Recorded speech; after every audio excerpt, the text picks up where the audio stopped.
Voilà. On se détend, monsieur Kruger. C'est bien. On respire. On inspire. Et on expire. Voilà. Vous êtes tendu, monsieur Kruger, hein?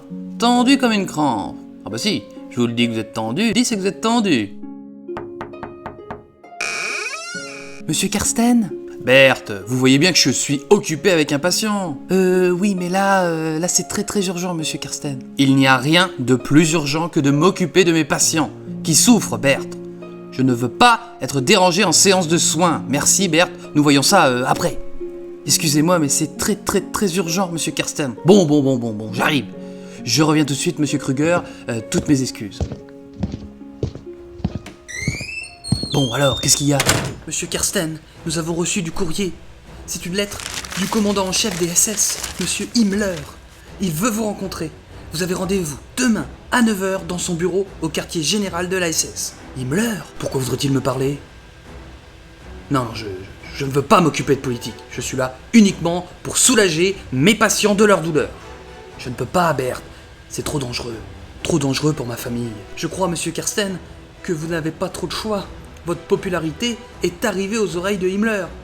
Il veut sûrement en profiter de vos talents. Il est peut-être souffrant. Je ne veux pas le savoir. Bon, je retourne voir mon patient. Merci de m'avoir prévenu.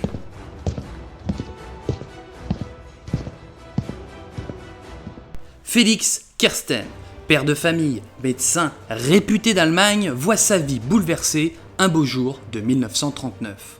Himmler, le chef des SS, la police militarisée nazie, veut le rencontrer. Que veut-il à ce médecin qui coule des jours heureux avec sa femme et leur enfant? Pourquoi lui? Plusieurs questionnements lui viennent à l'esprit. En allant à ce rendez-vous, il met peut-être sa famille en danger. La plupart du temps, quand on rentre dans le quartier général des SS, on n'y ressort jamais. Mais si il refuse, que feront-ils de lui et de sa famille? Il doit choisir. Il ne le sait pas encore, mais il va faire un choix qui va sauver la vie de milliers d'hommes et de femmes. Histoire de parler sur Félix Kersten, ça commence maintenant.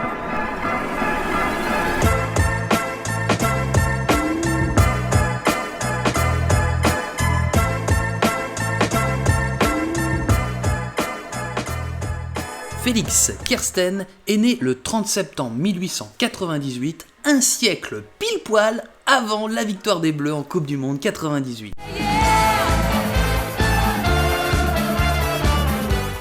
Mais ça n'a à l'évidence aucun rapport. Il naît sur le territoire actuel de l'Estonie, alors sous occupation russe, de parents allemands, Olga Kersten et Friedrich Kersten. Son enfance, eh bien, elle se passe, hein, il est tranquille, il est là, un petit gamin, quoi. Bon, je dois vous avouer que je n'ai pas trop d'infos sur cette période de sa vie. Ah si, il adore les pommes. J'aime beaucoup les pommes. Autant vous dire que je n'ai pas grand-chose. En 1914, il part dans le Holstein allemand faire des études d'agronomie. Ah, le Holstein allemand, hein. Cette belle région que trop peu de monde connaissent, hein, voire personne. Et pourtant, on lui doit cette magnifique vache, la Prime Holstein. 2000 années que cette race de vache broute l'herbe de ses vallées. Ah, quelle belle bête. En 1917, bim, ça change de ton, fini de rire. Kersten est incorporé à l'armée allemande à l'automne, puis démobilisé en décembre 1918 sans avoir combattu. Il a eu le chaud, le petit père. En 1919, à cause d'un micmac juridique entre les deux pays, Kersten rejoint une formation armée envoyée par la Finlande pour participer à la libération des pays baltes. Du fait de son enrôlement, Kersten acquiert la nationalité finlandaise. Mais Félix va être blessé au cours de cette campagne militaire. Il est envoyé dans un hôpital militaire à Helsinki. Il va y rester plusieurs mois, hein, et dans cet hôpital, le temps il est long, il s'emmerde, il se fait chier le bonhomme. Alors, il propose son aide aux médecins. Il commence par réaliser des petits massages afin de soulager les blessés. Ah, il a du talent le bonhomme, il impressionne son monde, il vient tout simplement de trouver sa vocation. Il va continuer à étudier cette pratique par la poursuite de ses études où il étudie à la faculté de médecine. Il va même s'inspirer de la méthode tibétaine à la suite d'une rencontre avec un médecin tibétain, le docteur Ko. Félix déclara « Il s'agit du traitement et de l'entretien des tissus nerveux au moyen de pression manuelle adaptée. On peut pratiquement parler d'une thérapie des nerfs qui s'exerce en profondeur, dans la mesure où la peau, les tissus sous-cutanés et les tissus musculaires, avec leurs vaisseaux et les nerfs, sont saisis et étirés. » Putain, il est fort ce con. En 1925, le docteur Ko, qui formait notre jeune médecin, part pour la Chine. Félix Kersten se retrouve donc lancé dans le grand bain avec la clientèle du docteur tibétain. Bon, là forcément, sa réputation grimpe en flèche. Ses méthodes, peu conventionnelles pour l'époque, fascinent et interrogent tout Berlin. À partir de 1918, sa popularité devient européenne. Il intervient en Hollande, en Suisse, en Italie, en Autriche. Les grands industriels, les familles royales, les grands de ce monde, les familles aisées veulent se faire soigner par cet homme. Une popularité impressionnante! Bravo mon champion, c'est ça la réussite.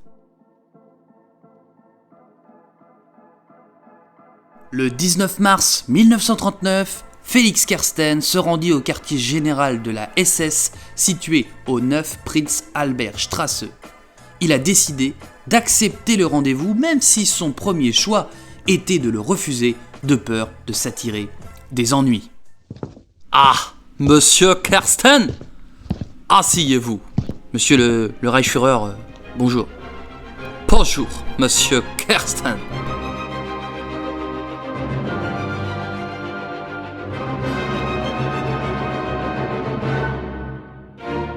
Il se retrouve dans son bureau, devant cet homme impressionnant, terrifiant, le Reichsführer est devant lui. Il prend son courage à deux mains et écoute ce qu'il a à lui dire. Himmler souffre de douleurs abdominales atroces. Personne ne parvient à le soulager, il a besoin de ses services. Dès les premières séances, Himmler se sentit soulagé. Les massages du médecin font disparaître les douleurs. Très vite, Himmler devient dépendant de Kersten. Mais Félix pose 3 conditions pour prolonger les massages à Himmler. Ne pas s'engager dans la politique nazie, avoir une liberté de mouvement et soigner le Reichsführer dans son bureau et non au sein de son cabinet. Himmler accepte. Au fur et à mesure des séances, le Reichsführer et Kersten se voient de plus en plus à l'aise. Une complicité naît entre les deux hommes. Mais le médecin, aux méthodes tibétaines, s'inquiète de sa situation. Lui, le citoyen finlandais, ennemi de l'Allemagne à l'époque, se sent en danger. Côté nazi, il est protégé par Himmler. Ses massages lui font tellement de bien qu'il ne peut pas s'en passer. Il pourrait tout lui demander, Himmler il accepterait. Il n'en peut plus de ses massages. Il est fou de ses massages, ok ? Il est tout de même assigné à résidence ou alors il doit accompagner Himmler dans son train blindé. Côté finlandais, dans le doute, il préfère demander conseil aux autorités finlandaises. Le message est clair, il reste auprès d'Himmler en échange d'informations.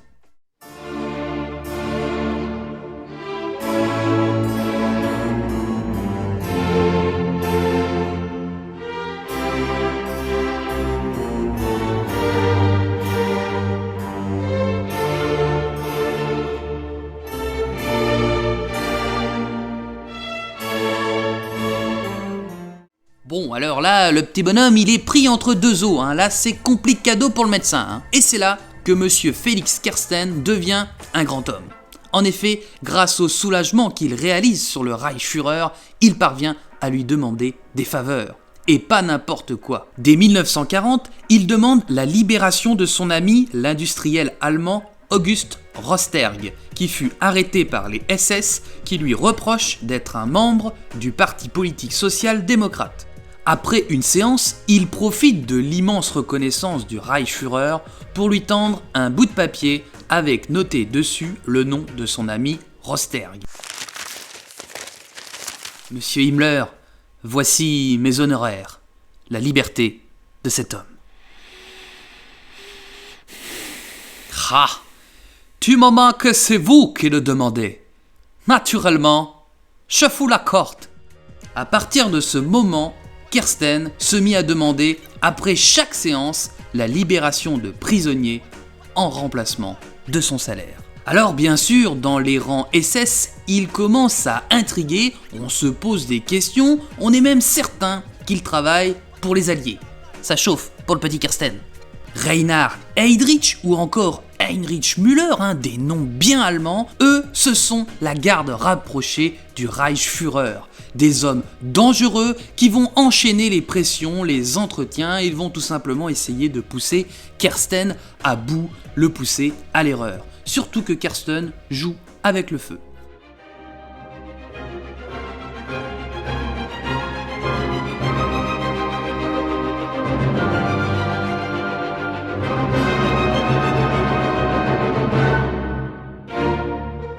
En effet, à l'époque, il recevait du courrier de la part de personnes arrêtées, torturées, emprisonnées ou envoyées dans des camps qui suppliaient le médecin de son aide.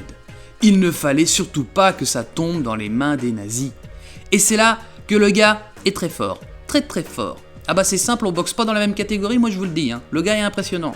Le courrier, à l'époque, était scrupuleusement intercepté et vérifié par les services allemands. Mais Kirsten disposait de privilèges non négligeables pour l'époque. Il avait une ligne téléphonique vers l'étranger, ainsi que l'autorisation de recevoir du courrier personnel non censuré. Une personne lambda à l'époque ne pouvait pas bénéficier de ça, Et ce courrier, il le recevait au siège de la SS. Et oui, c'est énorme, mais c'est simple, plus c'est gros, plus ça passe. Alors moi il m'épate. Kirsten ne pouvait pas traiter toutes les demandes, il choisissait les cas les plus urgents, les plus graves, afin de les soumettre à Himmler. Durant ces années, Kirsten réussit à sauver d'une mort certaine plusieurs milliers de personnes, des socialistes allemands, industriels, suédois, témoins de Jéhovah ou résistants néerlandais condamnés à mort. Mais son influence avait cependant des limites. Himmler ne disait pas oui à tout, notamment sur les sorts des Juifs, du moins au début. En 1944, Himmler change d'attitude. Et oui, il est pas con le Reichsführer, il sait très bien que l'Allemagne nazie est sur le point de perdre la guerre. Petit à petit, suite au débarquement des Alliés en Normandie, la puissance allemande en Europe faiblit de plus en plus. Il comprend que l'histoire les jugera et que s'il veut un futur un petit peu plus clément, il doit négocier. Et pourquoi pas le faire avec son masseur, qui est proche des autorités suédoises et finlandaises. Himmler va alors répondre favorablement à presque toutes les requêtes du médecin. Maintenant, pour le Reichsführer, faut sauver sa peau.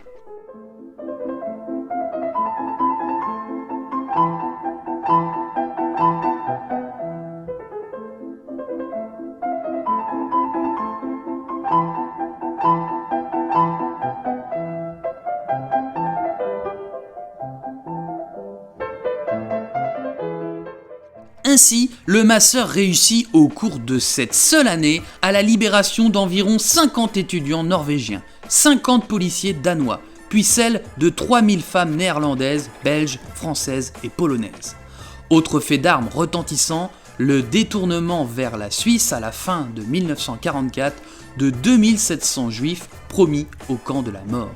Kirsten voulait en sauver 20 000, Himmler lui en accordera 2700. En mars 1945, alors que la fin de la guerre approche, Kirsten parvient à extirper environ 15 000 prisonniers belges, scandinaves, polonais, français et d'autres nationalités des camps comme ceux de Dachau, Mauthausen et Ravensbrück. Et pour finir, Felix Kirsten va faire signer au Reichsführer le contrat au nom de l'humanité. Himmler s'engageait par ce contrat, par écrit, à ce que les camps soient remis intacts, ce qui représentait pour le Reichsführer la désobéissance à un ordre direct d'Hitler. En signe de paix, et certainement pour essayer de sauver sa peau, il faut bien le dire, Himmler fit également libérer 5000 juifs supplémentaires et demanda à rencontrer un membre du Congrès juif international.